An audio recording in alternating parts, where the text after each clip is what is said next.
मेरी ancient fiance मुझे castrate करना चाहती है और मेरा पीछा करते हुए मॉडर्न अर्थ तक आ पहुंची। लेकिन मैंने कभी भी शादी से भागने का इरादा नहीं किया था। हमारी शादी की रात ही एक अजीब फोर्स ने मुझे खींचकर वापस मॉडर्न वर्ल्ड में फेंक दिया। क्या कोई समझ सकता है कि अपनी वेडिंग नाइट पर सीधा एक रेंटेड अपार्टमेंट में डंप हो जाना कितना पेनफुल होता है। लेकिन एक साल बाद मेरी फियांसे मेरे दरवाजे पर आ खड़ी हुई। तुम सेलेस्टियल रेल्म के हेवनली सॉवरन हमेशा से केयर फ्री और इजी गोइंग रहे हो। मॉडल वर्ल्ड में अकेला रहते हुए मेरी लाइफ काफी रिलैक्स चल रही थी। मैं इतना शॉक हो गया कि 2 कदम पीछे लड़खड़ा गया। सेलिन, तुम यहाँ कैसे? मेरी आंखों में कंफ्यूजन देखकर उसने ठंडे लहजे में जवाब दिया, तुम ये पूछना चाहते हो कि मैंने तुम्हें कैसे ढूंढा ताकि अगली बार भी एंगेजमेंट से बच सको? मेरी बिखरी हुई हालत देखकर उसके चेहरे पर एक तंज भरी स्माइल आ गई। मुझे पता है तुम हमारी वेडिंग नाइट पर हवा में गायब हो गए थे और तुमने मुझे 3 रेल्म्स का मजाक बना दिया। लेकिन पूरे 1 साल तक मैंने हर गॉड से प्रार्थना की, हर दिन मैंने हर मुमकिन कोशिश की, लेकिन मैं तुम तक वापस नहीं पहुंच पाई। मुझे ये सब नहीं सुनना। उसने बेपरवाह अंदाज में कहा, मैं मॉर्टल वर्ल्ड में सिर्फ 2 कामों के लिए आई हूँ। जब ये दोनों काम पूरे हो जाएंगे तुम और मैं हमेशा के लिए खत्म हो जाएंगे, फिर कभी नहीं मिलेंगे। पहला, लूसियन, क्योंकि तुमने मुझसे शादी करने से मना कर दिया था तो आज सबके सामने इसी वक्त इस बात का फैसला कर देते हैं। उसने हेवनली डाओ द्वारा सील किया गया मैरिज कॉन्ट्रैक्ट फाड़ दिया। आज से मैं, सेलिन और तुम लूसियन एक दूसरे से हमेशा के लिए कोई लेना देना नहीं रखते। लेकिन मैंने उससे कहा, ये बॉन्ड खुद हेवनली डाओ ने सील किया है, इसे कोई भी अपनी मर्जी से नहीं तोड़ सकता। मैं कभी इस बात से अग्री नहीं करूंगा। मेरी जिद देखकर सेलिन ने फटा हुआ कॉन्ट्रैक्ट और भी कसकर पकड़ लिया। मैंने 6 रेल्म्स के हर जीव को इस बात की अनाउंसमेंट कर दी है। मैंने खुद एंगेजमेंट कैंसिल की और तुमसे हेवनली सॉवरन का टाइटल भी छीन लिया। आज मैं सिर्फ तुम्हें पर्सनली बताने आई हूँ, लेकिन मैं अपनी बात पर अड़िग रहा। चाहे तुम सेलेस्टियल रेल्म में कितनी भी बार ये बात अनाउंस करो, मैं लूसियन इसे कभी एक्सेप्ट नहीं करूंगा। मैं उसकी आंखों में देखते हुए बोला, तुमने ही मुझे सिखाया था कि किसी इंसान को उसकी बातों से नहीं उसके एक्शन से जज करना चाहिए। इस बार सेलिन अपनी आवाज में छुपा दर्द नहीं छुपा पाई। शादी से भागने वाले तुम थे, पूरे 1 साल तक तुम गायब रहे और अब एंगेजमेंट तोड़ने से इनकार कर रहे हो। मैं तुम पर कैसे भरोसा करूं? मैं चुप हो गया। वो बोलती रही, और दूसरी बात, शुरुआत में तुम ही मेरे पीछे पड़े थे, तो फिर ऐसा क्यों हुआ कि सारी अफवाहों का निशाना मैं बनी? सब लोगों की उंगलियां मुझ पर उठी। मैं ही 3 रेल्म्स का मजाक क्यों बनी? मेरे पास कोई जवाब नहीं था। मैं उसके आंसू पोंछने के लिए हाथ बढ़ाता हूँ, लेकिन वो हल्की सी मुड़कर ठंडी आवाज में कहती है, एंगेजमेंट खत्म हो चुकी है mister Lucien, please distance maintain करो, थोड़ा रिस्पेक्ट दिखाओ। मैं समझाने की कोशिश करता हूँ, मैंने कभी भी शादी से भागने का नहीं सोचा। इस एंगेजमेंट को पाने के लिए मैंने 3000 साल तक हेवन से प्रार्थना की थी। मैं इसे कैसे छोड़ सकता था? शादी से 1 रात पहले अचानक हेवनली डाओ का बैकलैश हुआ और मुझे जबरदस्ती मॉडर्न अर्थ पर खींच लाया गया। मैं अपनी फीलिंग्स और नहीं रोक पाया। सेलिन, मेरी बात मान लो, अगर मेरे पास जरा सा भी चॉइस होता तो मैं तुम्हें कभी अकेला छोड़कर नहीं जाता। लेकिन उसने फिर भी मेरी बात पर यकीन नहीं किया। लूसियन, क्या तुम्हें सच में लगा कि हेवनली डाओ बैकलैश जैसा बहाना बनाओगे और मैं मान जाऊंगी? 10,000 इमॉर्टल्स के सामने मेरी इज्जत मिट्टी में मिल गई। हर किसी ने मेरा मजाक उड़ाया और मुझे इग्नोर किया। तुम्हें जरा भी अंदाजा है कि मेरा ये 1 साल कैसे गुजरा है? मैं एक कदम आगे बढ़ा। अगर मुझे मार देने से तुम्हारा गुस्सा शांत हो सकता है तो मार दो। सेलिन ने उस आदमी को देखा जो 3000 सालों से उसकी जिंदगी से जुड़ा हुआ था और फिर भी वो उस पर वार नहीं कर पाई। लेकिन अगर मुझे पता चला कि तुमने आधा शब्द भी झूठ बोला है तो मैं तुम्हारी सोल को टुकड़े टुकड़े कर दूंगी और तुम्हें दोबारा कभी री इनकारनेशन का मौका नहीं मिलेगा। मैं उसे कुछ कहने के लिए एक कदम आगे बढ़ता हूँ और जैसे ही माहौल और ज्यादा टेंस होने वाला होता है, मेरी आंटी का मैसेज आ जाता है, लूसियन ऑफिस से निकले या नहीं? इतने सालों से सिंगल घूम रहे हो? मैंने तुम्हारे लिए एक ब्लाइंड डेट अरेंज की है। लड़की बहुत सुंदर है, फिगर भी कमाल की है। कल सुबह 10 बजे रिवर साइड टी हाउस, समझ गए ना? मैं अपना माथा मसलता हूँ। आंटी प्लीज ये ब्लाइंड डेट्स लगवाना बंद करो, मैं पहले से किसी से प्यार करता हूँ, मुझे ये बहाने मत सुनाओ। और अगर कल नहीं आए तो मैं तुम्हारे पेरेंट्स को कॉल करके तुम्हारी खबर लगवा दूंगी। कॉल कट हो जाता है और मुझे समझ आ जाता है कि इस बार बचने का कोई रास्ता नहीं है। सेलिन ने सब सुन लिया था। ब्लाइंड डेट यानी मॉर्टल दुनिया में एक आदमी और एक औरत अकेले मिलते हैं, है ना? उसने तंज भरी मुस्कान के साथ कहा, बिल्कुल जाओ। कहीं ऐसा ना हो कि तुम्हारी पुरानी मोहब्बत जिसे तुम छोड़ आए थे तुम्हारी नई खूबसूरत मैच के बीच आ जाए। मैं थोड़ी बेचैन सांस लेता हूँ। सेलिन, बात वैसी नहीं है जैसी तुम सोच रही हो। मॉर्टल वर्ल्ड में मिलना जुलना इतना सीरियस नहीं होता और जो लाइन तुमने मुझे सिखाई थी उसका एक दूसरा हिस्सा भी है। तुम हमेशा लूसियन पर भरोसा कर सकती हो। सेलिन ने कोई जवाब नहीं दिया, बस चुपचाप अपनी स्वॉर्ड वापस शीत में रख दी। फिर धीरे से बोली, मुझे मॉर्टल वर्ल्ड के कस्टम्स समझ नहीं आते, लेकिन कल जो तुम्हारी लॉन्ग लेग्ड ब्लाइंड डेट है मैं भी तुम्हारे साथ चलूंगी। मैं खुद देखना चाहती हूँ कि वो लड़की आखिर दिखती कैसी है। मुझे लगा वो सिर्फ धमकी दे रही है, लेकिन अगली सुबह लिविंग रूम से आवाज आई। मैं बाहर निकला तो देखा सेलिन मेरी एक टी शर्ट पहने खड़ी थी। ओवरसाइज टी शर्ट में वो और भी छोटी लग रही थी। मुझे घूरते देखकर वो चिढ़ गई। क्या देख रहे हो? ऐसे ही घूरते रहे तो तुम्हारी आंखें निकाल दूंगी। और ये शर्ट मुझे नहीं लगता मुझ पर सूट करती है, कोई और कपड़ा है? मैं शरारती मुस्कान के साथ बोला, बिल्कुल है, मेरी लेडी सॉवरिन के लिए अभी लेकर आता हूँ। 15 मिनट बाद मैं उसकी ड्रेसिंग में मदद कर चुका था। चलिए मेरी लेडी सॉवरिन, आज आपको मॉर्टल वर्ल्ड की लाइफ और कस्टम्स दिखाता हूँ। उसकी फाइटिंग फाइटिंग स्पिरिट तुरंत भड़क उठी। रास्ता दिखाओ, मैं देखना चाहती हूँ कि सब जिस लॉन्ग लेग्ड ब्लाइंड डेट की बात कर रहे हैं वो कितनी सुंदर है। ये कहकर उसने मुझे लगभग धक्का देते हुए घर से बाहर निकाल दिया। नीचे पहुंचकर मैंने जो उबर बुक की थी उसका वेट करने लगा, लेकिन जैसे ही सेलिन ने इस चलती हुई मशीन को देखा वो सीधा उछलकर कार की छत पर जा खड़ी हुई। ड्राइवर शॉक में चिल्लाया, भाई तुम्हारी गर्लफ्रेंड को क्या हुआ है? कोई मार्शल आर्ट शो शूट कर रही है क्या? ये कंग फू जंप तो बिल्कुल असली लग रहा था। मेरी नई गाड़ी की छत टूट जाएगी। मैं जल्दी से उसे नीचे उतरने के लिए मनाने लगा। सेलिन नीचे आओ, ये कोई इमॉर्टल ट्रेजर नहीं है, छत पर खड़ी रहोगी तो कार टूट जाएगी। वो बिल्कुल शांत आवाज में बोली। हस्बैंड पैनिक मत करो, इतना नीचा प्लेटफॉर्म है, मैं आराम से खड़ी हूँ, ये कैसे टूट सकता है? उसकी जिद देखकर मैंने उसे सीधा गोद में उठाया और कार के अंदर बिठा दिया। अंदर बैठते ही वो फिर कंप्लेन करने लगी, मॉर्टल वर्ल्ड की चीजें कितनी फ्रेजाइल होती हैं, और ये गोल सा अजीब एरे क्या है जो चमक रहा है और टिक टिक कर रहा है? नंबर्स ऊपर नीचे हो रहे हैं, क्या ये हमारी लाइफ फोर्स चुरा रहा है? ऐसी इविल एरे सिर्फ तबाही ला सकती है, मैं एक स्वॉट स्ट्राइक में से डिस्ट्रॉय कर देती हूँ। ये कहकर वो अपनी पावर चैनल करने लगी। मैं तुरंत उसका हाथ पकड़ लेता हूँ। योर मैजेस्टी, ये लाइफ ट्रेनिंग एरे नहीं है, इसे टैक्सीमीटर कहते हैं। ये राइड का फेयर कैलकुलेट करता है। जो नंबर्स बदल रहे हैं वो सिर्फ पैसे काउंट कर रहे हैं, लाइफ स्पैन नहीं। प्लीज कुछ मत करिए, अगर ये टूट गया तो हम भरपाई नहीं कर पाएंगे। ड्राइवर थक हार कर बोल पड़ा, सालों से गाड़ी चला रहा हूँ लेकिन ऐसी पैसेंजर पहली बार देखी है। छत पर चढ़ जाती है और ट्रांस में जैसे अजीब बातें करती रहती है। आखिरकार हम ब्लाइंड डेट वाली जगह पहुंच गए, लेकिन वहां पहुंचते ही एक और टिपिकल ड्रामा हमारा वेट कर रहा था। लड़की ने मुझे देखते ही तंज भरे लहजे में कहा, लूसियन तुम सच में यहाँ आ गए? अगर कल तुम्हारी आंटी एक जिंदा मुर्गी लेकर हमारे घर ना आई होती और मुझे एक चांस देने की भीख ना मांगी होती तो क्या तुम्हें लगता है मैं तुम्हारे साथ यहाँ बैठी होती? कुछ 1000 महीने की सैलरी, न कार न घर, तुम्हारे पास है ही क्या? जरा खुद को ध्यान से देख लो, क्या तुम वाकई उसके लायक हो? उस आदमी ने एक महंगा सा बॉक्स खोला। चलो, क्योंकि तुम यहाँ तक आ ही गए हो, मैं तुम्हारी आंखें खोल लेता हूँ। ये टैंग डायनेस्टी का हेटियन जेड बोल है, जिसकी कीमत आसमान छूती है। तुम जैसे ऑर्डिनरी वर्किंग क्लास आदमी की पूरी जिंदगी की कमाई भी इसके सामने कुछ नहीं। अगर इसका एक छोटा सा टुकड़ा भी टूट गया तो तुम उसकी भरपाई नहीं कर सकते। मेरे रिएक्ट करने से पहले ही सेलिन का गुस्सा भड़क गया। एक मामूली मॉडल की हिम्मत कैसे हुई मेरे हस्बैंड को सबके सामने इंसल्ट करने की? क्या तुम वही टिपिकल विलन हो जो बस लोगों को नीचा दिखाने के लिए पैदा हुआ है? और तुम आए कहाँ से हो जो मुझसे इस एटीट्यूड में बात कर रहे हो? सेलिन ने बोल उछाया और ध्यान से देखा। इस चीज में जरा भी लाइफ फोर्स नहीं है, ये एक सस्ता आर्टिफिशियल नॉक ऑफ है जिसे पुराना दिखाने की कोशिश की गई है, और तुम इसे एंटीक ट्रेजर कह रहे हो? क्या तुम पागल हो? वो आदमी गुस्से से लाल हो गया। ये टॉप टियर एंटीक है, मैं अभी पुलिस को कॉल करता हूँ और तुम्हें अरेस्ट करवाता हूँ। ओह, तो ये बहुत वैल्यूएबल है। सेलिन हल्की सी हंसी। अगले ही पल उसकी हथेली में एक बेहद खूबसूरत जेड टैबलेट मटेरियलाइज हो गई। हर कोई शॉक में रह गया। इंपीरियल ग्रीन जेड भी इसके सामने मिट्टी के बराबर है। इतना फ्लॉलेस जेड एग्जिस्ट कैसे कर सकता है? सेलिन ने बेपरवाही से कहा, सेलेस्टियल रेल्म में ये सबसे लो ग्रेड स्पिरिट जेड है, हम तो इसे टेबल के पैर के नीचे रखते हैं। इसका एक टुकड़ा तुम्हारे पूरे खानदान की टोटल एसेट से भी ज्यादा कीमती है। लेकिन तब मेरी नजर उस आदमी के गले में लटके जेड पेंडेंट पर पड़ी। उससे एक ऐसी सिनिस्टर ऑरा निकल रही थी जिसे मैं कभी भूल नहीं सकता था। वही हेवनली डाओ रिफ्ट, वही काली धुन। मैं तुरंत उसके पास गया। ये पेंडेंट तुम्हें कहाँ से मिला? मेरी प्रेजेंस से डरा हुआ आदमी जल्दी से बोल पड़ा, ट्रेजर एंटीक एली में ब्लैक हार्ट एंटीक्स नाम की शॉप है, वही के ओनर ने मुझे बेचा था। Treasure Antique Alley, Black Heart Antiques. तो मेरी वेडिंग नाइट पर जो हुआ था और जिस वजह से सेलिन ने पूरे 1 साल अपनी कल्टीवेशन जलाकर मुझे हर रेल में ढूंढा था, उस सब का सच उस एंटीक एली में छुपा हुआ था। मैं सेलिन का हाथ पकड़ लेता हूँ। चलो वाइफ, पहले घर चलते हैं, कल मैं तुम्हें ले जाऊंगा और उस पूरी जगह को उलट पुलट कर देंगे। हम वहाँ से निकल गए। घर पहुँचते ही सेलिन के पेट से आवाज आने लगी। मैं मुस्कुराया। रुको, तुम्हारे लिए डम्पलिंग्स गर्म करता हूँ। डम्पलिंग्स? उसने हैरानी से पूछा। बस टेस्ट करके देखो। मैंने फ्रोजन डम्पलिंग्स माइक्रोवेव में डाल दिए और बस सेलिन का फुल केवमैन मोड एक्टिवेट हो गया। रुको, उसने तुरंत अपने स्वॉर्ड निकाल ली और माइक्रोवेव की तरफ पॉइंट कर दी। ये स्क्वायर आयरन बॉक्स क्या है? किस तरह का इविल आर्टिफैक्ट है? इससे लगातार अजीब आवाज आ रही है और इसमें से डेंजरस एनर्जी निकल रही है। ये कोई ऑर्डिनरी मॉर्टल ऑब्जेक्ट नहीं हो सकता। मेरे माथे पर पसीना आ गया। सेलिन पीछे हटो। लेकिन वो और सीरियस हो गई। दूर रहो, मैं इस डीमन को एक स्ट्राइक में खत्म कर देती हूँ। मैं इसे तुम्हें नुकसान नहीं पहुँचने दूंगी। मैं तुरंत उसके सामने आ गया। माय लेडी सॉवरेन, स्वॉर्ड नीचे रखिए। ये कोई डीमन या इविल आर्टिफैक्ट नहीं है, इसे माइक्रोवेव कहते हैं। मॉर्टल वर्ल्ड में खाना गर्म करने के लिए यूज होता है, इसमें कोई डेंजर नहीं है। सेलिन ने शक भरी नजरों से माइक्रोवेव को देखा। आग के बिना, लकड़ी के बिना, सिर्फ इस आयरन बॉक्स से हीट निकलती है। ऐसी अजीब चीज मॉर्टल वर्ल्ड में कैसे हो सकती है? कहीं किसी डीमन ने तुम्हारा दिमाग तो कंट्रोल नहीं कर लिया? मैं हंस पड़ा। नहीं, ये इलेक्ट्रिसिटी से चलता है, हम सब इसी से खाना गर्म करते हैं। थोड़ी देर रुक जाओ, सब समझ आ जाएगा। वो आधी मान गई, लेकिन स्वॉर्ड अब भी हाथ में पकड़े रही। कुछ सेकंड्स बाद डिंग, माइक्रोवेव की आवाज आई और गर्मा गर्म डम्पलिंग्स बाहर आ गए। मैं मुस्कुराया। देखा, मैं झूठ नहीं बोल रहा था, सिर्फ खाना गर्म करता है। एक ट्राई करो। सेलिन ने धीरे से अपनी डिवाइन स्वॉर्ड वापस रखी और डम्पलिंग को ध्यान से देखा। एक बाइट लेते ही उसकी आंखें चमक उठी। ये मॉर्टल वर्ल्ड का स्नैक सेलेस्टियल रेल्म के ये ड्यू और स्पिरिट मून से भी ज्यादा टेस्टी है। डिवाइन एलिक्सर्स भी इसके सामने कुछ नहीं। अगले ही पल वो डम्पलिंग्स पर टूट पड़ी। सारी ग्रेस और डिग्निटी गायब हो चुकी थी। सेलेस्टियल रेल्म की वो ब्लैंड फास्टिंग पिल्स इनके सामने तो सड़ी हुई घास जैसी लगती है। मैं उसकी बातें सुन रहा था, लेकिन मेरा दिमाग कहीं और था। उस रिच बिड का पेंडेंट, उसमें हेवनली डाउ रिफ्ट की ऑरा थी, और वो पेंडेंट ब्लैक हार्ट एंटीक से आया था, वही जगह जहां मैं पार्ट टाइम काम करता था। सरफेस पर शॉप ओनर सिर्फ एक एंटीक डीलर लगता था, लेकिन उसके नीचे कुछ बहुत डार्क सीक्रेट छुपा हुआ था। शायद मेरी फोर्स ट्रांसमिग्रेशन का पूरा सच वही था। सेलिन ने खाना खत्म करके खुशी से अपना मुंह पोंछा, फिर मेरी तरफ देखा। क्या सोच रहे हो? मैं हल्का सा मुस्कुराया। कुछ नहीं, चलो साफ सफाई करके सो जाते हैं। कल मैं तुम्हें ब्लैक हार्ट एंटीक्स ले चलूंगा। अगली सुबह हम दोनों ब्लैक हार्ट एंटीक्स के अंदर घुसे ही थे कि शॉप ओनर की जोरदार आवाज गूंजी। Perfect timing. बिल्कुल सही टाइम पर आए हो गरीब एरन बॉय, विंस जोर से बोला। ये युआन डायनेस्टी का ब्लू एंड व्हाइट पोर्सिलेन है, एक मेजर पीस। सबके सामने इसका अप्रेजल करो, थोड़ा अपना होराइजन ब्रॉडन करो। इतने टाइम से यहाँ काम कर रहे हो, अब तक तुम्हारी नजर तो तेज हो ही गई होगी। हमारे कस्टमर्स को ये ना लगे कि हमारा स्टाफ ट्रेजर और फेक में फर्क ही नहीं कर सकता। मैं ठंडी हंसी हंसता हूँ। विंस साफ साफ मेरे लिए ट्रैप बिछा रहा था। उसका प्लान था कि फेक एंटीक की सेल का पूरा ब्लेम मेरे सर पर डाल दिया जाए। आज का ये अप्रेजल सेशन मेरे लिए स्पेशली सेटअप किया गया था। भीड़ में बैठे उसके प्लांटेड लोग तुरंत बोलने लगे, वाह, एक नजर में ही पता चल रहा है कि ये प्राइसलेस एंटीक है। ऐसी चीज की कीमत तो आसमान छू सकती है। अरे वो लड़का तो यहाँ सिर्फ एरन बॉय है, उसे एंटीक्स के बारे में क्या पता होगा। शायद ब्लू एंड व्हाइट पोर्सिलेन और सेलेडॉन में डिफरेंस भी नहीं बता सकता। उसका चेहरा देखो, सफेद पड़ गया है, लगता है टच करने की हिम्मत भी नहीं हो रही। मैं लगभग वहीं खड़ा खड़ा हंस पड़ा। इस पीस में एक असली एंटीक वाली स्पिरिचुअल ऑरा तक नहीं है, जमीन की पुरानी पटीना का एक निशान तक नहीं। ये सिर्फ एक मॉडर्न फैक्ट्री असेंबली लाइन का लो ग्रेड नॉक ऑफ है। हॉल में सन्नाटा छा गया। मैं आगे बोला, इतना हाइप बंद करो। ये कबाड़ का टुकड़ा खुद को लेजेंडरी एंटीक कहने लायक भी नहीं है। तुम सब खुद को अप्रेजल एक्सपर्ट बोलते हो, फिर भी इतनी सिंपल बात नहीं देख पा रहे। इसमें एक असली एंटीक वाली ऑरा तक नहीं, उम्र के निशान तक नहीं। ये सीधा मॉडर्न फैक्ट्री असेंबली लाइन से निकला हुआ सस्ता नॉक ऑफ है। मैं वेस्ट की तरफ इशारा करता हूँ। ये jar yuan blue and white तो दूर की बात, रिपब्लिक एरा रिप्रोडक्शन कहने लायक भी नहीं। प्योर मॉडर्न असेंबली लाइन का माल है। ज्यादा से ज्यादा 200 युआन की वैल्यू होगी। मैं तुम्हारी जगह होता तो शर्म से कहीं छुप जाता। जब विंस ने देखा कि मैं उसके जाल में फंसने वाला नहीं हूँ, तो वो ठंडी मुस्कान के साथ बोला, क्लाउड सिटी के एंटीक्स वर्ल्ड के सारे सीनियर फिगर्स यहाँ बैठे हैं और तुम मेरी प्राइस ट्रेजर को फेक कह रहे हो। ठीक है, पहले लायबिलिटी एग्रीमेंट साइन करो। मैंने पहले ही पुलिस को बुला रखा है, ऑफिसर्स बाहर वेट कर रहे हैं। अगर तुम्हारा अप्रेजल गलत निकला तो तुम्हें सिर्फ हैवी कॉम्पनसेशन ही नहीं, लीगल कॉन्सिक्वेंसेस भी फेस करने पड़ेंगे। तभी पीले बाल वाला एक लड़का उछलकर खड़ा हो गया। तू समझता क्या है खुद को? बॉस विंस के इवेंट में ड्रामा कर रहा है। एक गरीब आदमी जिसके पास ना बैकग्राउंड है ना पैसा, कोई रेंटेड अपार्टमेंट में रहता है और मुश्किल से गुजारा करता है, और तू युआन ब्लू एंड व्हाइट जज करेगा। जब बॉस विंस एंटीक्स कलेक्ट कर रहे थे तब तू कंस्ट्रक्शन साइट पर ईंटें उठाता होगा। एक सेल्फ प्रोक्लेम्ड एक्सपर्ट भी बोल पड़ा, किड, इस लाइन में जो मर्जी खाना खा सकते हो, लेकिन जो मर्जी बोल नहीं सकते। यहाँ इंपॉर्टेंस नजर, एक्सपीरियंस और लीनिएज की होती है। तुम जैसा ग्रीन किड ग्लेज, क्ले और केमिकल कॉम्पोजिशन का डिफरेंस तक नहीं जानता, और legendary yuan blue and white को फेक बोल रहा है। मेरे हिसाब से तुमने ऑनलाइन 2-4 अप्रेजल वीडियोस देख ली और अब एक्सपर्ट बनने चले आए। मैंने बिना कुछ कहे अग्रीमेंट साइन कर दिया। अग्रीमेंट पर साइन देखते ही विंस जोर जोर से हंसने लगा, लेकिन अगले ही सेकंड उसकी हंसी जम गई, क्योंकि मैंने वेस उठाया और सीधा जमीन पर दे मारा। क्रैश! पूरा वेस टुकड़े टुकड़े हो गया। सब लोग शॉक में खड़े रह गए। क्या तुम पागल हो गए हो? विंस कर जा, इतना कीमती एंटीक और तुमने इसे यूं ही तोड़ दिया। इसकी जिम्मेदारी से तुम पूरी जिंदगी नहीं बच सकते। हॉल में अफरा तफरी मच गई। ये हद है, बिल्कुल लॉलेस हरकत। Legendary yuan blue and white को सबके सामने डैमेज कर दिया। ये तो सीक्रेट ऑब्जेक्ट की बेइज्जती है। अगर इस पीस का एक बाल जितना भी नुकसान हुआ है तो 10 जिंदगियां भी उसकी भरपाई नहीं कर सकती। सूट पहने का आदमी मेरे सामने आ गया। इस ट्रेड में एंटीक्स को बहुत रिस्पेक्ट के साथ हैंडल किया जाता है। चाहे तुम्हें फेक ही क्यों ना लगे, तुम इसे ऐसे डिस्ट्रॉय नहीं कर सकते। दूसरा अप्रेजर गुस्से से बोला, यहाँ कई सर्टिफाइड अप्रेजर्स पहले ही डिक्लेयर कर चुके हैं कि ये म्यूजियम ग्रेड जेन्युइन पीस है। तुम कौन होते हो एक बच्चा जो आकर ट्रेजर तोड़ दे? तीसरा एक्सपर्ट भी चिल्लाया, तुम्हारे अंदर एंशिएंट आर्टिफैक्ट्स के लिए जरा सी भी रिस्पेक्ट नहीं है। मैं 22 साल से अप्रेजल इंडस्ट्री में हूँ। 8-10 yuan blue and white pieces मेरे हाथों से गुजर चुके हैं। इस पीस की क्ले, ग्लेज, पेंटिंग और शेप सब परफेक्ट है, और तुमने इसे यूं ही तोड़ दिया। ये पूरी एंटीक इंडस्ट्री की इंसल्ट है। तभी भीड़ में से एक औरत चीख पड़ी, मेरे 8 मिलियन! लूसियन, कमीने, तुमने मेरी फैमिली हेयरलूम को डिस्ट्रॉय कर दिया। इस जार पर अगर एक स्क्रैच भी निकला ना तो मैं तुमसे इतना पैसा वसूल करूंगा कि तुम पूरी तरह बैंकरप्ट हो जाओगे। विंस गुस्से में चीखा। तभी कुछ ही पलों में पुलिस भी पहुंच गई। यहाँ क्या हो रहा है? सिचुएशन बिगड़ती देख सेलिन अपनी स्वॉर्ड निकालने ही वाली थी, लेकिन मैंने उसका हाथ दबाकर रोक दिया। मैं भीड़ की तरफ देखकर बोला, यहाँ मौजूद हर इंसान खुद को एंटीक एक्सपर्ट कहता है ना, तो फिर अपनी आंखें खोलकर इस so called yuan dynasty masterpiece के बॉटम पर लिखा हुआ देख लो। सबकी नजर वेस के टूटे हुए बेस पर गई। वहाँ साफ साफ इंग्लिश में लिखा था, माइक्रोवेव सेफ। एक सेकंड के लिए पूरी जगह सन रह गई। फिर भीड़ में जोर जोर से हंसने की आवाज गूंज उठी, लेकिन जो अप्रेजल एक्सपर्ट्स अभी तक मुझे लेक्चर दे रहे थे उनके चेहरे का रंग उड़ चुका था। एक बुजुर्ग एक्सपर्ट गुस्से से कांप उठा, विंस हरामखोर, मैं ही अंधा था जो तुम जैसे स्कमबैग पर भरोसा कर बैठा। दूसरा गर्जा, 200 युआन का सस्ता नॉक ऑफ उठाकर तुमने उसे 8 मिलियन युआन का नेशनल ट्रेजर बना दिया। तुमने ट्रेडर्स को चीट किया, कलेक्टर्स को लूट लिया। तीसरा एक्सपर्ट भी फट पड़ा, हमारे ट्रेड की रेपुटेशन, रूल्स और फेस सब कुछ मिट्टी में मिला दिया तुमने। ऐसे शेमलेस फ्रॉड्स की वजह से पूरी अप्रेजल इंडस्ट्री बर्बाद हो रही है। एक और आदमी चीखा, और हम तुम्हें अपना ही आदमी समझते थे, लेकिन तुम फेक एंटी एंटीक का यूज करके स्कैम चला रहे थे और हमें ही बेवकूफ बना रहे थे। विंस देख रहा था कि सिचुएशन उसके कंट्रोल से बाहर निकल रही है। वो पागलों की तरह गरजा, सिक्योरिटी कहाँ है, सारे एग्जिट सील कर दो, जो भी बाहर निकलने की कोशिश करे उसे गिरा दो, कुछ भी हो जिम्मेदारी मेरी। तुरंत दरवाजे से सिक्योरिटी गार्ड्स की भीड़ अंदर घुस आई। सेलिन फिर से स्वॉर्ड निकालने को तैयार हो गई, लेकिन इसी वक्त एक लग्जरी कार सीधा शॉप के सामने आकर रुक गई। उसके पीछे बॉडीगार्ड्स की पूरी टीम अंदर दौड़ती हुई आई। एक खूबसूरत लड़की सीधा मेरे सामने आकर झुक गई। मिस्टर लूशियन, कल जो रेनबो स्पिरिट स्टोन आपके पास था, जो पावरफुल स्पिरिचुअल एनर्जी रिलीज कर रहा था, सटन फैमिली उसे 10 बिलियन में खरीदने को तैयार है। पूरा हॉल शॉक में जम गया। लड़की की आवाज भर आई। मेरे ग्रैंडफादर कई सालों से कर्स्ड एंटीक्स के बैकलैश से सफर कर रहे हैं। उनकी जान खतरे में है। क्लाउड सिटी के सारे मास्टर्स फेल हो चुके हैं। सिर्फ एक ऐसा ट्रेजर जिसमें प्योर स्पिरिचुअल एनर्जी हो उनकी कंडीशन स्टेबलाइज कर सकता है। वो लगभग रोते हुए बोली, मिस्टर लूशियन, प्लीज मेरे ग्रैंडफादर को बचा लीजिए। इतने में उसके बटलर का फोन आया। मिस सटन, ओल्ड मास्टर के अंदर की डार्क एनर्जी पूरी तरह आउट ऑफ कंट्रोल हो गई है। कई सीनियर डॉक्टर्स हवा में उछलकर दीवार से टकरा चुके हैं। ओल्ड मास्टर ज्यादा देर तक सर्वाइव नहीं कर पाएंगे। लड़की का चेहरा सफेद पड़ गया। कैसे? इतने सारे फेमस डॉक्टर्स भी कुछ नहीं कर पाए? फिर उसने मेरी तरफ देखा। अब इस दुनिया में सिर्फ आप ही उन्हें बचा सकते हैं। उसकी आंखों में आंसू आ गए। प्लीज, मेरे ग्रैंडफादर मर रहे हैं। मैं सेलिन की तरफ देखता हूँ। वो हल्का सा सर हिलाकर हाँ कर देती है। मैं शांत आवाज में बोलता हूँ, ठीक है, मैं मदद करूंगा। हमें तुरंत उनके पास ले चलो। लड़की बार बार थैंक यू बोलती हुई हमें हॉस्पिटल ले गई। जब हम वहां पहुंचे, ओल्ड मास्टर के रूम में डार्क एनर्जी इतनी वायलेंट हो चुकी थी कि डॉक्टर्स की पूरी लाइन जमीन पर पड़ी थी। लेकिन मेरे लिए, जो एक हेवनली सॉवरेन था, ये सब बच्चों का खेल था। एक मामूली मॉर्टल कर्स भी हेवनली सॉवरेन के सामने अकड़ दिखाने की हिम्मत करता है। मैं आगे बढ़ा और सिर्फ एक कमांड दी, ब्रेक। अगले ही पल पूरा रूम साफ हो गया। काली एनर्जी हवा में बिखर गई और ओल्ड मास्टर की आंखें धीरे धीरे खुल गईं। रूम में मौजूद सब लोग शॉक में रह गए। इम्पॉसिबल, ये कैसे हुआ? मिस्टर लूशियन के पास हेवन शेकिंग पावर है। उन्होंने एक मरते हुए आदमी को वापस जिंदा कर दिया। एक सीनियर डॉक्टर कांपते हुए बोला, मैं दशकों से मेडिसिन प्रैक्टिस कर रहा हूँ, लेकिन आज पहली बार एक असली मिरेकल देखा है। अब मुझे समझ आया कि ट्रू मास्टर हीलर किसे कहते हैं। क्लेयर सटन आगे बढ़ी। मिस्टर लूशियन, आपका एहसान हम कभी नहीं चुका सकते। आज आपने सिर्फ मेरे ग्रैंडफादर को नहीं, पूरी सटन फैमिली को बचा लिया। आज से आप हमारे फैमिली सेवियर हैं। सटन फैमिली के सब मेंबर्स झुककर बोले, थैंक यू मिस्टर लूशियन, हम ये एहसान कभी नहीं भूलेंगे। ओल्ड मास्टर मुश्किल से उठकर बैठ गए। मिस्टर लूशियन, आपकी पावर बहुत गहरी है, थैंक यू। फिर उनका चेहरा सीरियस हो गया। मेरे अंदर की ये कर्स्ड एनर्जी क्लाउड सिटी में बिकने वाले कर्स्ड एंटीक से आई है। इन सब के पीछे एक शैडो ऑर्गेनाइजेशन है। वो खुद को शैडो क्लाउड ग्रुप कहते हैं। उन्होंने एक ब्लैक इन्विटेशन कार्ड मेरी तरफ बढ़ाया। ये उनके अंडरग्राउंड ऑक्शन का इन्विटेशन है। मैंने कार्ड ले लिया। तो आखिरकार वो मास्टरमाइंड जिसने सालों पहले मुझे सेलेस्टियल रेम से खींचकर अर्थ पर फेंक दिया था, धीरे धीरे सामने आ रहा था। मैं कार्ड को कसकर पकड़ लेता हूँ। आज रात मैं उस ऑक्शन में जरूर जाऊंगा। मेरे पास खड़ी सेलिन ने अपनी स्वॉर्ड की ग्रिप और मजबूत कर ली। मैं भी तुम्हारे साथ चलूंगी। क्लेयर ने खुद हमें ऑक्शन वेन्यू तक अकंपनी किया। रास्ते में उसने एक और शॉकिंग बात बताई। आज रात ऑक्शन में जितने भी antique fragment spiritual energy carry करते हैं, उन सबको शैडो क्लाउड ग्रुप ने पहले ही रिजर्व कर लिया है। ये सुनकर मेरी आंखें ठंडी हो गई। लग रहा था कि सालों पुराना सच आखिर सामने आने वाला था और आज रात खून या सच, कुछ ना कुछ जरूर बाहर निकलेगा। जो भी शैडो क्लाउड ग्रुप के अगेंस्ट जाकर खुद बिड लगाने की हिम्मत करेगा, वो हमारा दुश्मन माना जाएगा और उसे कॉन्सिक्वेंसेस फेस करने पड़ेंगे। ऑक्शन हॉल में धमकी भरी आवाज गूंजी। मैं ठंडी नजर से भीड़ को देखता हूँ। कुछ ऑर्डिनरी मॉर्टल्स भी मेरे सामने इतना एटीट्यूड दिखाने लगे। सेलिन का गुस्सा तुरंत भड़क गया और वो अपनी इमॉर्टल पावर चैनल करने लगी। लेकिन उसी पल एक भयानक हेवनली दाव बैकलैश फूट पड़ा। अर्थ अब एंड ऑफ डर्मा एरा में था। यहाँ हेवन और अर्थ के लॉज बहुत सख्त थे। सेलेस्टियल रेल्म के बीइंग्स यहाँ फ्रीली इमॉर्टल पावर यूज नहीं कर सकते थे। थोड़ी देर पहले मुझे बचाने के लिए सेलिन ने जबरदस्ती उन लॉज को तोड़ने की कोशिश की थी। अब उसका प्राइस चुकाना पड़ रहा था। दुनिया के रूल्स उसके ऑर्गन्स को अंदर से चीर रहे थे। वो बुरी तरह इंजर्ड हो चुकी थी। मैं घबराकर उसका हाथ पकड़ता हूँ, लेकिन वो मुस्कुराने की कोशिश करती है। हस्बैंड, मैं बस थोड़ी टायर्ड हूँ, मैं ठीक हूँ, मैं हैंडल कर लूंगी। इसी बीच ऑक्शन शुरू हुआ। पहला आइटम बिडिंग के लिए ओपन है। Millennium bonded Z marrow. इसके अंदर सबसे प्योर प्राइमोर्डियल स्पिरिचुअल एनर्जी मौजूद है। Starting bid 50 million yuan. मेरा दिल जोर से धड़क उठा। ये जेड मैरो हेवनली डाउ रिफ्ट को रिपेयर कर सकता था। ये सेलिन की लाइफ सोल को स्टेबलाइज कर सकता था और उस पर टूट रहे बैकलैश को सप्रेस कर सकता था। चाहे जो भी कॉस्ट हो, मुझे ये जीतना ही था। मैं सीधा खड़ा हो गया। 1 बिलियन युआन। पूरा हॉल फट पड़ा। क्या एक ऑर्डिनरी वर्किंग क्लास आदमी 1 बिलियन की बिड लगा रहा है? इस पागल को बाहर निकालो। तभी क्लेयर सटन खड़ी हो गई। मिस्टर लूशियन, जो भी अमाउंट स्पेंड करेंगे, सटन फैमिली पूरी तरह कवर करेगी। अगर 5 बिलियन कम पड़े तो 10 बिलियन। चाहे हमें अपनी सारी एसेट्स बेचनी पड़े, हम मिस्टर लूशियन को सपोर्ट करेंगे। हॉल में सन्नाटा छा गया। नीचे बैठा ट्रेंट दांतों तले होठ दबा गया। तो सटन फैमिली उसके पीछे खड़ी है। अब समझाइए इतना कॉन्फिडेंट क्यों है। लेकिन ट्रेंट हार मानने वालों में से नहीं था। 110 मिलियन। मैंने बिना एक्सप्रेशन बदले बोला। 130 मिलियन। ट्रेंट के असिस्टेंट का चेहरा सफेद पड़ गया। सर, हम और बिड नहीं कर सकते। सारे कॉर्पोरेट अकाउंट्स खाली हो चुके हैं। पर्सनल फंड्स भी खत्म हैं। क्रेडिट लाइंस मैक्स आउट हो चुकी हैं। ये सुनकर ट्रेंट का चेहरा लाल पड़ गया। गुस्से और बेइज्जती से उसका पूरा शरीर कांप रहा था। आखिर में मिलेनियम जेड मैरो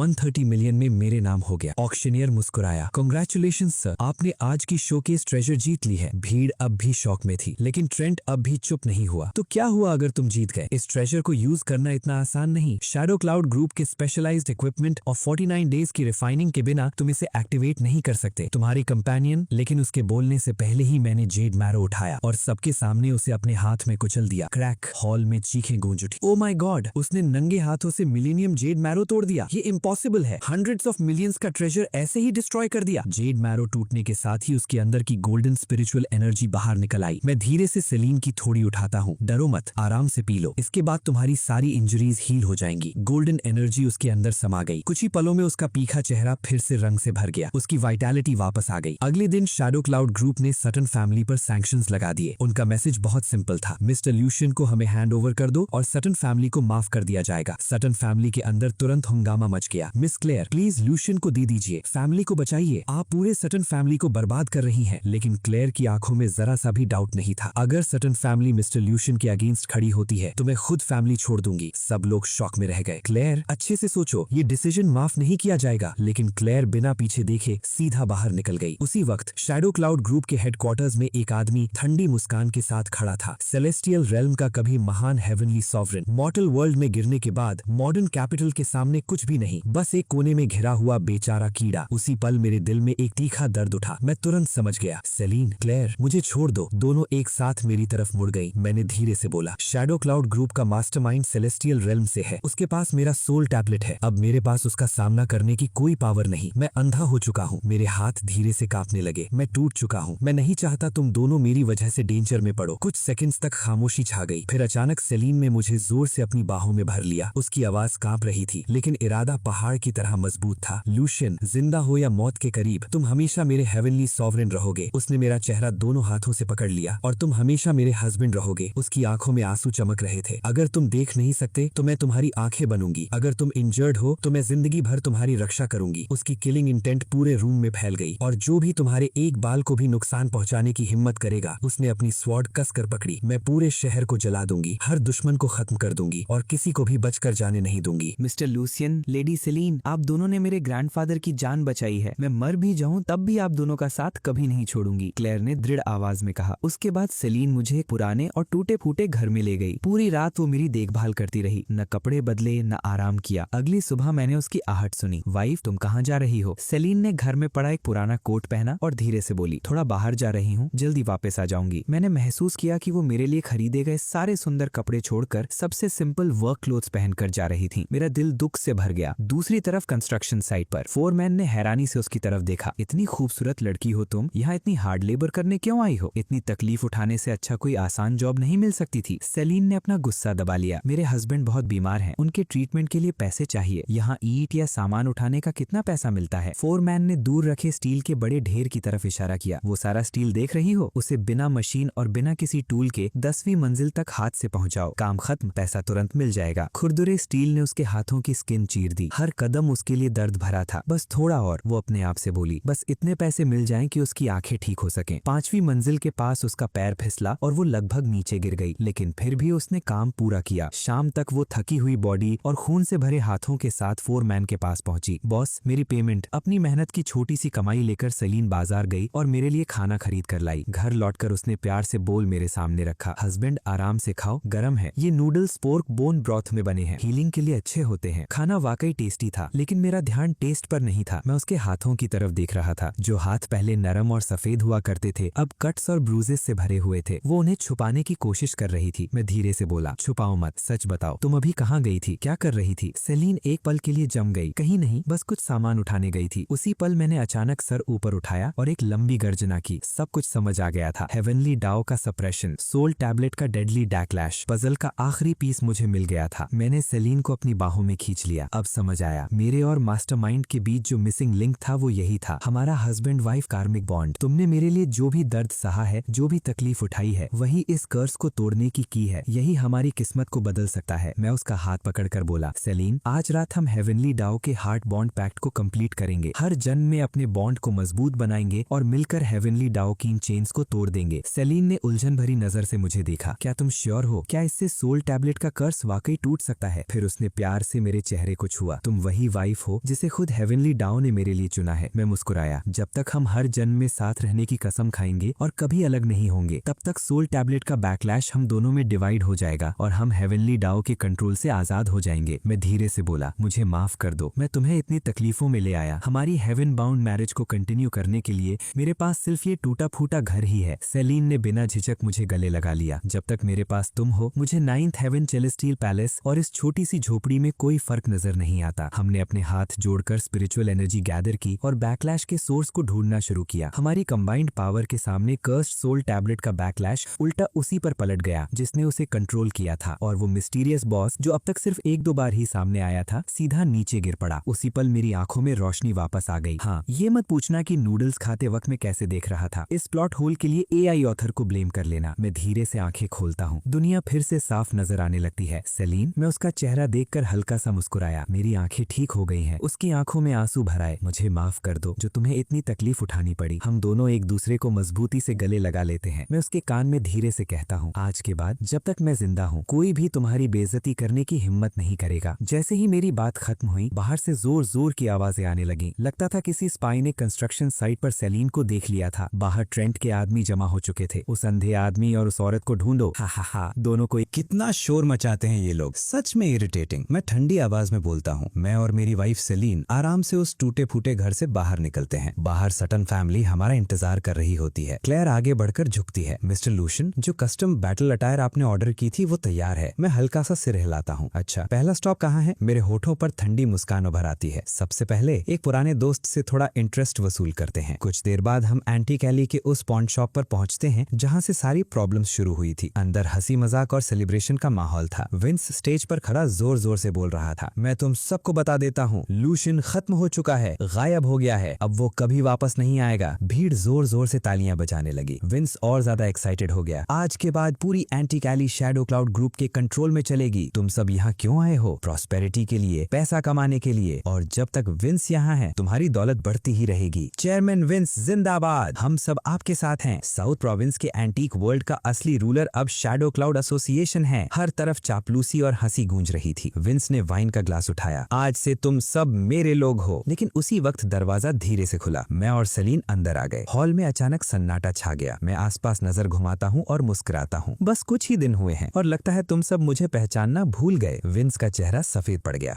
लूशन? मैं धीरे से आगे बढ़ा और एंट्रेंस पे लगा बड़ा साइन बोर्ड पैर के नीचे कुचल दिया। क्रैश! लकड़ी और लोहे के टुकड़े हर तरफ बिखर गए। मैं ठंडी नजर से सबको देखता हूँ। ये एंटीक एली जो कर्स्ड फेक्स बेचकर लोगों को लूट रही है, इसके एग्जिस्ट करने का अब कोई रीजन नहीं बचता। तभी क्लेयर तेज कदमों से अंदर आई। मिस्टर लूशन, शैडो क्लाउड ग्रुप के कंट्रोल में जो 7 टॉप ऑक्शन हाउसेस हैं, वो सब कल एक साथ अपनी मेजर फॉल ऑक्शंस लॉन्च कर रहे हैं और उन्होंने ह्यूज क्वांटिटी में स्पिरिट लेस्ड एंटीक फ्रैगमेंट स्टॉक कर लिए हैं। वो पूरे सिटी के एंटीक मार्केट पर मोनोपोली जमाना चाहते हैं। मैं बिना पलक झपकाए जवाब देता हूँ, मोनोपोली? मेरे चेहरे पर हल्की सी मुस्कान आ गई। अगर वो मार्केट कंट्रोल करना चाहते हैं तो मैं उन्हें एक ही रात में बैंकरप्ट कर दूंगा। क्लेयर एक सेकंड के लिए रुकती है, फिर तुरंत मेरी तरफ खड़ी हो जाती है। आप बस ऑर्डर दीजिए, मैं सीधा कमांड देता हूँ। सटन फैमिली के सारे अवेलेबल फंड्स मोबिलाइज करो। शैडो क्लाउड ग्रुप के अम्ब्रेला के नीचे जितनी कंपनीज हैं, सब की स्टॉक्स शॉर्ट करो। क्लेयर बिना झिझक के जवाब देती है, यस मिस्टर लूशन। अगले दिन पूरी सिटी में हंगामा मच गया। मैं एक के बाद एक ऑक्शन हाउसेस में जाकर उनके सो कॉल्ड ट्रेजर्स एक्सपोज करने लगा। ये फेक है, क्रैक, ये भी फेक है, क्रैश, और ये भी फेक है। हॉल में बैठे कलेक्टर्स का खून खौल उठा। क्या ये भी फेक? हम सबको लूट रहे थे, कमर्शियल फ्रॉड है ये, रिफंड दो, मैं लॉ सूट फाइल करूंगा। हर तरफ चीख पुकार मच गई। शैडो क्लाउड एसोसिएशन के मर्चेंट्स एक के बाद एक कोलैप्स होने लगे। न्यूज चैनल्स फट पड़े। ब्रेकिंग न्यूज, फेमस अप्रेजर लूशन ने सिटी के 12 टॉप ऑक्शन हाउसेस को हिलाकर रख दिया। Total 21 sky priced fake antiques expose की गई हैं। एस्टिमेटेड वैल्यू 10 बिलियन युआन से ज्यादा। कलेक्टर वर्ल्ड में भूचाल आ गया है। शैडो क्लाउड ग्रुप की सालों की मेहनत कुछ ही घंटों में हिल गई, और जब उन्होंने देखा कि उनका एम्पायर टूट रहा है तो उन्होंने अपनी सारी फोर्सेस इकट्ठी कर ली। फाइनल शोडाउन का वक्त आ चुका था। मैं बैटल के लिए निकलने ही वाला था कि सेलीन ने मेरा हाथ पकड़ लिया। मैं उसकी तरफ मुड़ता हूँ। वो प्यार भरी नजरों से मुझे देख रही थी। तुम अभी अभी रिकवर हुए हो, कल्टीवेशन भी अभी वापस आई है। उसने हल्की सी मुस्कान दी। इतनी जल्दी अपनी पावर वेस्ट मत करो। मैं कुछ बोल पाता उससे पहले वो खिड़की के बाहर देखने लगी। उसकी आंखों में ठंडी किलिंग इंटेंट चमक रही थी। इन मॉर्टल नोबडीज को वो धीरे से अपनी स्वॉर्ड की ग्रिप मजबूत करती है। मुझ पर छोड़ दो। कार रुक गई। सेलीन ने दरवाजा खोला और बाहर कदम रखा। बाहर शैडो क्लाउड एसोसिएशन के हंड्रेड्स फाइटर्स और कल्टीवेटर्स खड़े थे, लेकिन सेलीन के चेहरे पर जरा सा भी टेंशन नहीं था। वो सिर्फ एक बार मेरी तरफ मुड़कर मुस्कुराई, फिर धीरे से कार का डोर बंद कर दिया। थक अगले ही पल हवा में एक भयानक प्रेशर फैल गया। शैडो क्लाउड के लोगों को तब समझ आया कि जिस औरत को वो सिर्फ लूशन की कंपेनियन समझ रहे थे, वो असल में सेलेस्टियल रेल्म की सबसे खतरनाक सॉवरेन थी और अब उन्होंने गलत इंसान को चैलेंज कर दिया था। स्वॉर्ड कम। अगले ही पल आसमान में एक चमक फूटी और सेलीन की डिवाइन स्वॉर्ड उसके हाथ में आ गई। एक भयानक फ्रीजिंग वेव पूरे बैटलफील्ड में फैल गई। शैडो क्लाउड आर्मी के हजारों लोग वहीं के वहीं जम गए, जैसे वक्त रुक गया हो। सेलीन शांत आवाज में बोली, हस्बैंड, आगे का रास्ता साफ है। वो मेरा हाथ पकड़कर मुझे सीधा शैडो क्लाउड टावर के टॉप फ्लोर तक ले गई। हमारे रास्ते में जो भी आया सब हटा दिए गए, कोई हमें रोक नहीं सका। टावर के सबसे ऊपर एक आदमी आराम से कुर्सी पर बैठा था, हाथ में 2 वॉलनट्स घुमाता हुआ। उसने धीरे से हंसी, लूसियन, आखिरकार मैंने तुम्हें अंडर एस्टिमेट कर दिया। मैं समझता था सोल टैबलेट तोड़कर तुम्हें खत्म कर दूंगा, लेकिन उसने तुम्हें तोड़ा नहीं बल्कि और मजबूत बना दिया। तुमने अपनी सारी लिमिट्स तोड़ दी। वो धीरे से खड़ा हुआ और हमारी तरफ मुड़ गया। उसका चेहरा देखते ही सेलीन की आंखें सिकुड़ गईं। कैसियस, तुम? सेलीन की आवाज ठंडी हो गई। तो सच में तुम ही हो सेलेस्टियल रेल्म के ट्रेटर? कैसियस जोर से हंस पड़ा।